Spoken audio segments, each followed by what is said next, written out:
नमस्कार, मी सागर पाटील.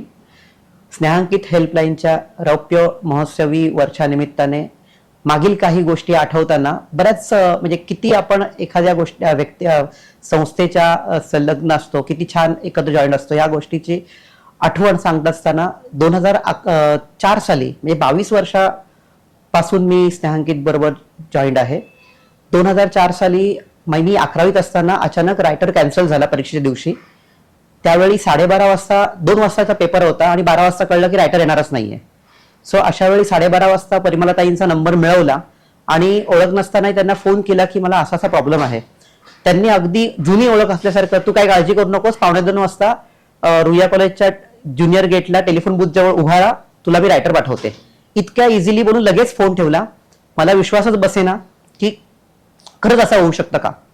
आणि त्यावेळी जवळजवळ 2:45 वाजता माझं नाव घेत तिथे मला व्यवस्थित आठवतं की अंजली ताई आल्या होत्या, अंजली कामत, की सागर पाटील कोण आहे. तेव्हा माझी त्यांच्याशी पहिली ओळख झाली.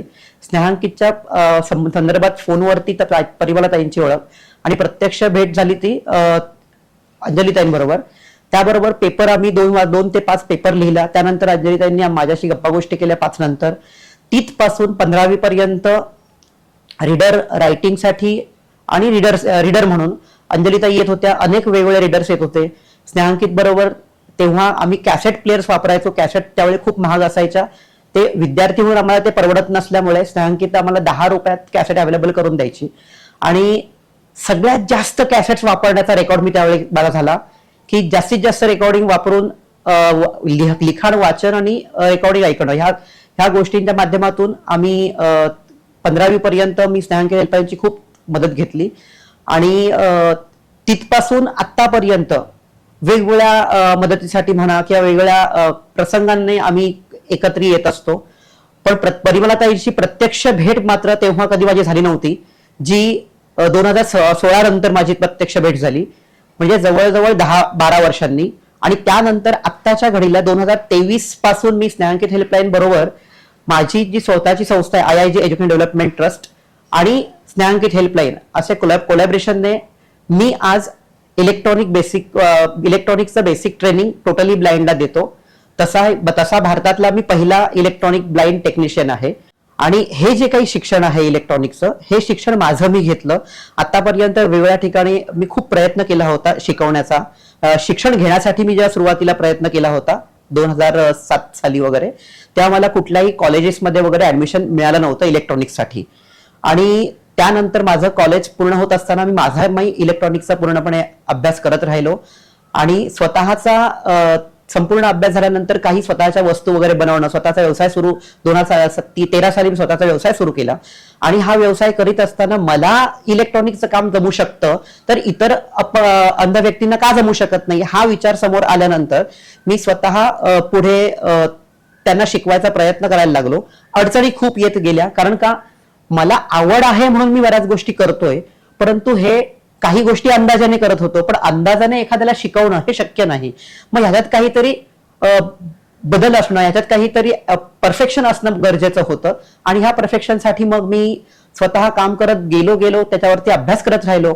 आणि मग ब्लाइंडसाठी असणारा ऍक्सेसिबल टेस्टर, ब्लाइंडची गरज लक्षात घेऊन मी एक पोलॅरिटी टेस्टर म्हणजे ACDC सप्लाय DC सप्लायच्या पोलॅरिटी लक्षात यावी त्यासाठी पोलॅरिटी टेस्टर ही संकल्पनाच नाहीये, पण ते ब्लाइंडसाठी फार महत्वाचं असल्यामुळे पोलॅरिटी टेस्टर वगैरे असे काही गरजेच्या गोष्टी ज्या इलेक्ट्रॉनिक क्षेत्रात ब्लाइंडला उपयुक्त आहेत असे गॅजेट्स तयार केले.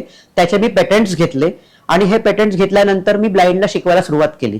सुरुवातीला मुंबईमध्ये शिकवत असताना माझ्यावरती मी असं काहीतरी शिकवू शकतो किंवा ब्लाइंड शिकू शकतो इलेक्ट्रॉनिक क्षेत्रात असा कोणी विश्वास ठेवायला तयार नव्हतं, कोणी पुढे येत नव्हतं. म्हणून मी पुण्यातून आणि पुणा, सातारा, सांगली, कोल्हापूर या ठिकाणी मुलांना शिकवायला सुरुवात केली. कोविडच्या आधी आम्ही साधारणतः 22 ते 20 मुलांना शिकवलं. आणि त्यानंतर पुण्यामधून जवळजवळ आम्ही 250 मुलांना शिकवलं. पण तरी देखील मुंबईमध्ये तेवढा काही विश्वास ठेवून मुलं तयार होत नव्हते.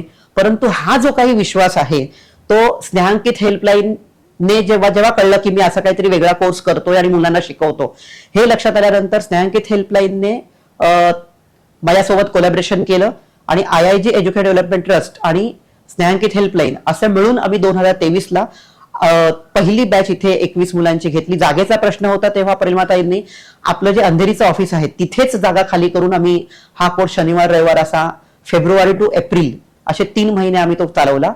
आणि ह्या कोर्समध्ये शिकवत असताना ब्लाइंड कसा शिकवू शकतो आणि त्याच्यात येणाऱ्या ज्या अडचणी आहेत त्यात वेगळं काय काय करता येईल ह्यासाठी त्या कोर्स चालू असताना परिमलाताईंनी अनेक इलेक्ट्रॉनिक टेक्निशियन्स असतील, इंजिनियर असतील की ज्यांना ह्या क्षेत्रातलं माहिती आहे त्यांना मुद्दामून बोलावलं की हा कसा शिकवतो ते बघा, अजून नवीन काय करता येईल ते आपण बघूयात. या पद्धतीचा विचार केला गेला आणि हे खरं अशा पद्धतीने होणं फार महत्वाचं आहे जे स्नेहांकित हेल्पलाईन म्हणून झालं. आणि एवढंच नाही तर आम्ही IIG डेव्हलपमेंट ट्रस्ट कडनं 2 वर्षापूर्वी आम्ही स्केटिंग डेव्हलप केलं होतं, स्केटिंगचा कोर्स सुरू केला होता. आणि हा देखील कोर्स आपला जो दरवर्षी जे आपलं समर वेकेशन मध्ये आपण शिबिरं घेतो त्या शिबिरात यंदा स्केटिंगचाही समावेश केला गेला. मागील 2 ते 3 वर्ष ह्या शिबिरांमध्ये मी स्वतः मुलांना मार्गदर्शन करण्यासाठी मला बोलवलं जातं आणि तिथे पहिल्या सुरुवातीला इलेक्ट्रॉनिक क्षेत्रात आपल्याला ब्लाइंडला काय काय करता येऊ शकतो या संदर्भात बोलणं झालं होतं.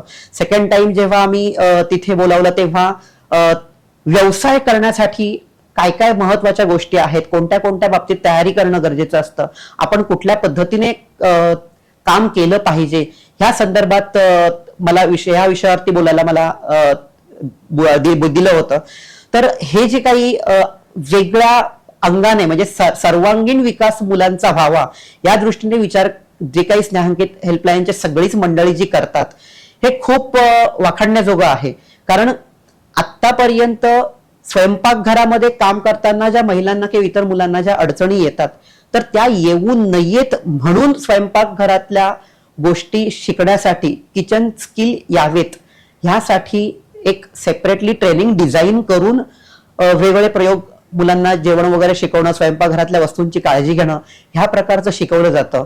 ह्याचबरोबर ती अभ्यासाव्यतिरिक्त इतर जी काही पुस्तकं आहेत, वेगवेगळ्या प्रकारच्या कथा, कादंबऱ्या, गोष्टींची पुस्तकं ब्रेलमध्ये कन्व्हर्जन करणं, रेकॉर्डिंग मध्ये उपलब्ध करून देणं, किंबहुना आपल्या कला शाखेमध्ये किंवा वाणिज्य शाखेमध्ये जी मुलं शिकत असतात त्यांना जी ब्रेल पुस्तकं उपलब्ध नाहीत मग ती ब्रेलमध्ये उपलब्ध करून देणं किंवा त्यांच्या ज्या नोट्स आहेत त्या नोट्स ई डेटामध्ये कन्व्हर्जन करून त्यानंतर त्याचं ब्रेलमध्ये कन्व्हर्जन करून देणं किंवा रेकॉर्डिंग करून देणं, अशा वेगवेगळ्या अंगांनी मुलांच्या ज्या अपंग ब्लाइंड मुलांच्या ज्या गरजा आहेत, व्यक्तींच्या ज्या गरजा आहेत त्या सर्व गरजा सर्व बाजूनी पूर्ण कशा करता येतील ह्याचा सखोल विचार करून ह्या सगळ्या गरजा पूर्ण केल्या जातात.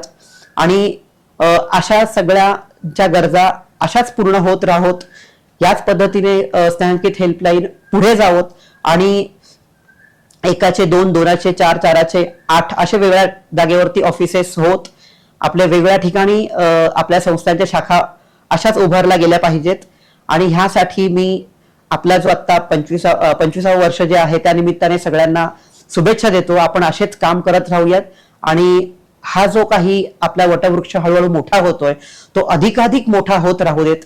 ह्याच सर्वांना शुभेच्छा. धन्यवाद.